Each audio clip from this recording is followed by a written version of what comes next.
जगद्गुरु श्री संत तुकाराम महाराज की जय. आज ऐकूया परमपूज्य स्वामी माधवानंद यांनी लिहिलेल्या संत तुकारामांच्या निवडक अभंगातून दिव्यत्वाचा संस्पर्श या पुस्तकातील प्रवचन 5 धर्मोपदेशक तुकाराम याचा भाग 10.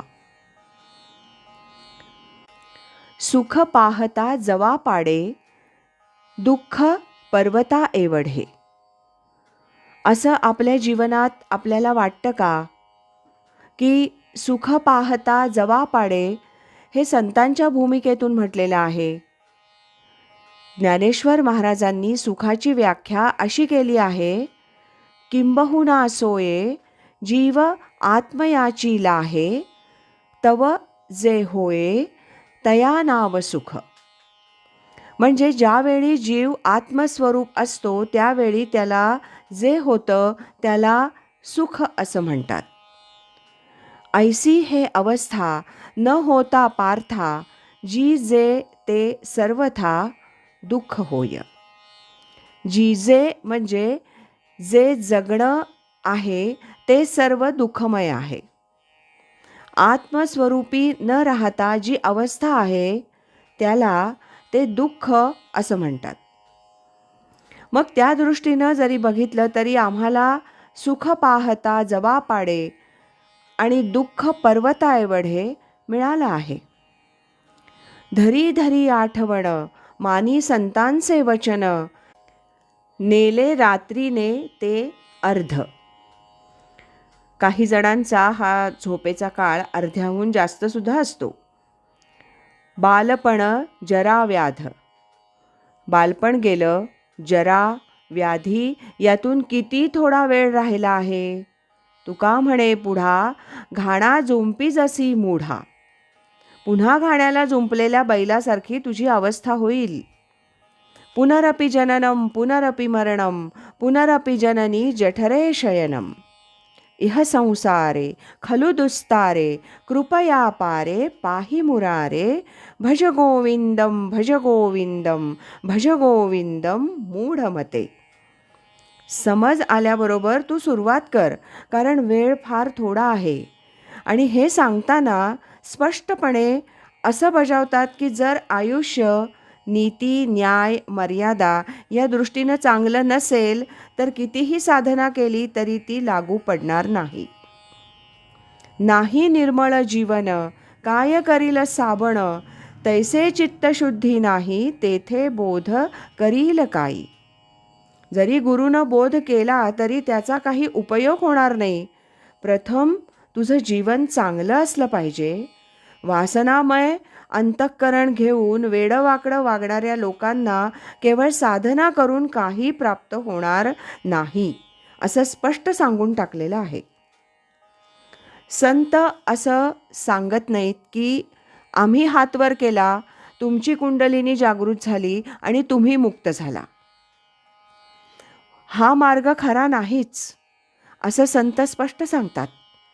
एखादा खूप वाह्यातपणे वागला असेल आणि कुणाच्या तरी आशीर्वादानं तो मुक्त झाला तर त्याची पापं निभावणार कोण?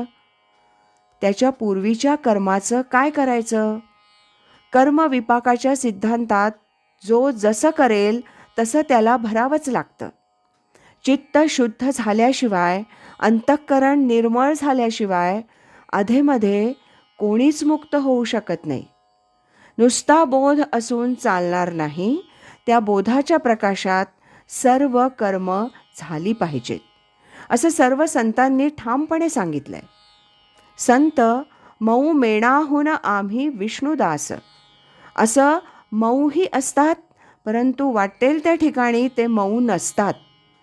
काही बाबतीत ते खूपच कडक, कठीण वज्रास भेदूत ऐसे असतात. वृक्ष न धरी पुष्पफळ, काय करील वसंत काळ. म्हणजे वृक्षच जर का फळ धरत नसेल तर त्याला बिचारा वसंत ऋतू काय करणार? प्राण गेली या शरीर, काय करील व्यवहार. तुका म्हणे जीवने विण, पीक नव्हे नव्हे जाण. पाणी घातलं नाही तर पीक येणार नाही, राहणारही नाही. तसं जर आचरण शुद्ध नसेल, तो कुणाला तरी लुबाडत असेल, डाव्या उजव्या हाताने पैसा मिळवत असेल, तर त्याला हा बोध काही उपयोगी पडणार नाही, असं स्पष्ट न भिता महाराज सांगतात. काही काही आचार्य असं सांगतात की या जन्मात तुम्ही काहीही भोग भोगा, म्हणजे पुढच्या जन्मात निष्काम व्हाल. असा उधारीचा व्यवहार संत सांगत नाहीत.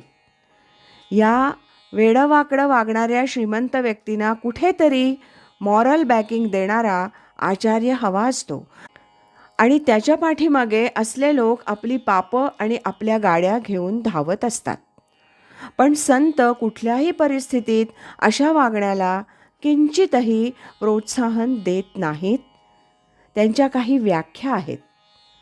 पुण्य पर उपकार, पाप ते परपीडा, आणिक नाही जोडा दुजायासी.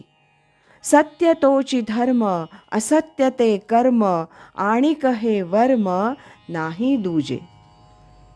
गती तेची मुखी, नामाचे स्मरण, अधोगती जाण विन्मुखता. संतांचा संग तोची स्वर्गवास, नरक तो उदास अनर्गळा. स्वामी शिवानंदांनी म्हटलंय, heaven and hell are not the things far off. To be in the company of the good is heaven, to be in the company of the wicked is hell. आणि तुकाराम महाराजांचे शब्दही बरोबर तसेच आहेत.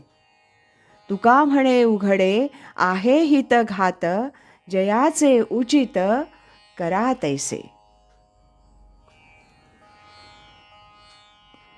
आज इथेच थांबूया. यानंतरचा भाग उद्या ऐकूया. श्रीमद सच्चिदानंद सद्गुरु श्री स्वामी माधवानंद महाराज की जय. हरि ओम तत्सत.